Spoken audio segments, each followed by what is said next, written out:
দেখতে দেখতে তো কোরবানি চলেই আসলো। আর এই ঈদে গরু বা খাসির মাংস আরও টেস্টি করার জন্য 16 আইটেমের গরম মশলা দিয়ে বানিয়ে ফেলবো শাহি garam masala. Hello everyone, welcome to my channel Sultana mini kitchen. Garam masala তৈরি করার জন্য দিয়ে দিচ্ছি 1/4 কাপ জিরা, এরপর নিয়ে নিচ্ছি ধনিয়া 1/4 কাপ, এরপর নিয়ে নিচ্ছি লংটা আমি একটু কমিয়ে দিয়েছি। তারপর দিয়ে দিচ্ছি গোলমরিচ, এখন দিয়ে দিচ্ছি সাদা গোলমরিচ, এখন দিয়ে দিচ্ছি স্টার অ্যানিস, এখানে 8-10টা পরিমাণ হবে।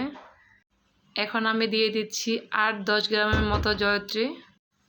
এবার আমি দিয়ে দিচ্ছি কালো এলাচ, এখানে 8-10টার মতো হবে। 8-10 পিসের মতো দিয়ে দিচ্ছি দারুচিনি। এখন আমি দিয়ে দিচ্ছি এলাচ। এখন আমি দিয়ে দিচ্ছি 7-8টার মতো ত্রিপুল মরিচ। এখন দিয়ে দিচ্ছি আমি কাবাব চিনি, এখানে 10 গ্রামের মতো হবে। দিয়ে দিলাম একটা জয়ফল। এখন দিয়ে দিচ্ছি 10 গ্রামের মতো শাহি জিরা। এখন দিয়ে দিব আমি 10 গ্রাম পোস্তদানা। আর এখন দিয়ে দিচ্ছি 8-10টার মতো শুকনো মরিচ। এখন আমি দিয়ে দিচ্ছি 8-10টার মতো তেজপাতা। এখন আমি সবগুলো উপকরণ একসাথে ভেজে নেব। এখন চুলায় বসিয়ে দেবো একটা ফ্রাই প্যান। আর একে একে আমি সব মশলাগুলো দিয়ে দিচ্ছি।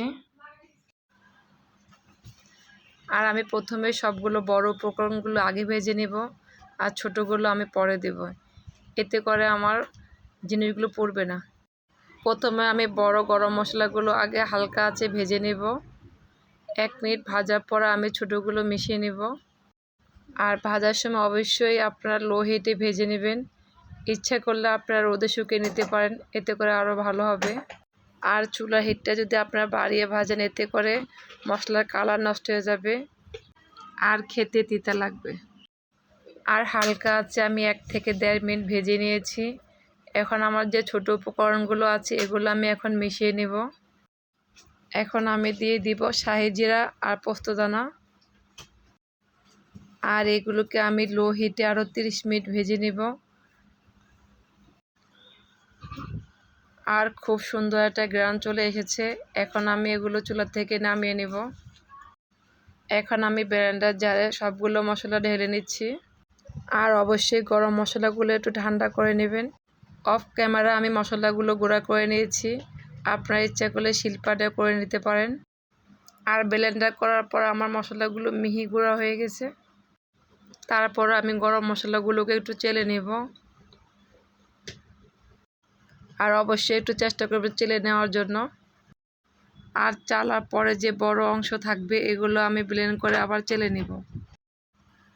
আর আমার ভিডিওটা যদি ভালো লাগে প্লিজ লাইক সাবস্ক্রাইব করে আমার পাশে থাকবেন। এর মাঝে আমার মশলাগুলো চালা হয়ে গেছে।